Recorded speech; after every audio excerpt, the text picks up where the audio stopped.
ಎರಡು useful website ಹೇಳ್ತೀನಿ ನಿಮಗೆ, ಡೆಫಿನೆಟ್ ಗೊತ್ತಿರಬೇಕು. ಮೊದಲದು toolfk.com. ನೀವು ಯಾವ ಟೂಲ್ ಹುಡುಕಿದ್ರು ಬಹುತೇಕ ಎಲ್ಲಾ ಟೂಲ್ಸ್ ಇಲ್ಲಿ ಸಿಗತ್ತೆ. Like PDF password remover, QR code generator, AI image editor ಮತ್ತೆ ಇನ್ನೂ ತುಂಬಾ ಪವರ್ಫುಲ್ ಟೂಲ್ ಇದೆ. ಎರಡನೇ ವೆಬ್ಸೈಟ್ ImagePI7. ಈ ವೆಬ್ಸೈಟ್ ನಲ್ಲಿ ಇಮೇಜ್ ರಿಲೇಷನ್ ಎಲ್ಲಾ ಟೂಲ್ಸ್ ಸಿಗುತ್ತೆ. ಲೈಕ್ ಫೋಟೋ ಎನ್ಹಾನ್ಸ್ ಮಾಡಬಹುದು, ಆಬ್ಜೆಕ್ಟ್ ರಿಮೂವ್ ಮಾಡಬಹುದು, ಪಾಸ್ಪೋರ್ಟ್ ಸೈಜ್ ಫೋಟೋ ಕ್ರಿಯೇಟ್ ಮಾಡಬಹುದು, ಎಲ್ಲ ಸಿಂಪಲ್ ಆಗಿ ಆಗುತ್ತೆ. ಸೊ ವಿಡಿಯೋ ನಿಮ್ಗೆ ಇನ್ಫಾರ್ಮೇಟಿವ್ ಅನ್ಸಿದ್ರೆ ಫಾಲೋ ಮಾಡಿ. ನೆಕ್ಸ್ಟ್ ವಿಡಿಯೋದಲ್ಲಿ ಮತ್ತೆ ಭೇಟಿ ಆಗೋಣ. ಬಾಯ್. ಎರಡು ಯೂಸ್ಫುಲ್ ವೆಬ್ಸೈಟ್ ಹೇಳ್ತೀನಿ ನಿಮ್ಗೆ, ಡೆಫಿನೆಟ್ ಗೊತ್ತಿರಬೇಕು.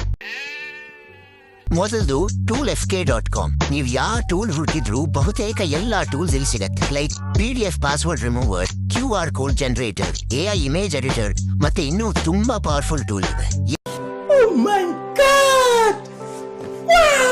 ಎರಡನೇ ವೆಬ್ಸೈಟ್ ImagePI7. ಈ ವೆಬ್ಸೈಟ್ ನಲ್ಲಿ ಇಮೇಜ್ ರಿಲೇಷನ್ ಎಲ್ಲಾ ಟೂಲ್ಸ್ ಸಿಗುತ್ತೆ. ಲೈಕ್ ಫೋಟೋ ಎನ್ಹಾನ್ಸ್ ಮಾಡಬಹುದು, ಆಬ್ಜೆಕ್ಟ್ ರಿಮೂವ್ ಮಾಡಬಹುದು, ಪಾಸ್ಪೋರ್ಟ್ ಸೈಜ್ ಫೋಟೋ ಕ್ರಿಯೇಟ್ ಮಾಡಬಹುದು, ಎಲ್ಲ ಸಿಂಪಲ್ ಆಗಿ ಆಗುತ್ತೆ. ಸೊ ವಿಡಿಯೋ ನಿಮ್ಗೆ ಇನ್ಫಾರ್ಮೇಟಿವ್ ಅನ್ಸಿದ್ರೆ ಫಾಲೋ ಮಾಡಿ. ನೆಕ್ಸ್ಟ್ ವಿಡಿಯೋದಲ್ಲಿ ಮತ್ತೆ ಭೇಟಿ ಆಗೋಣ. ಬಾಯ್.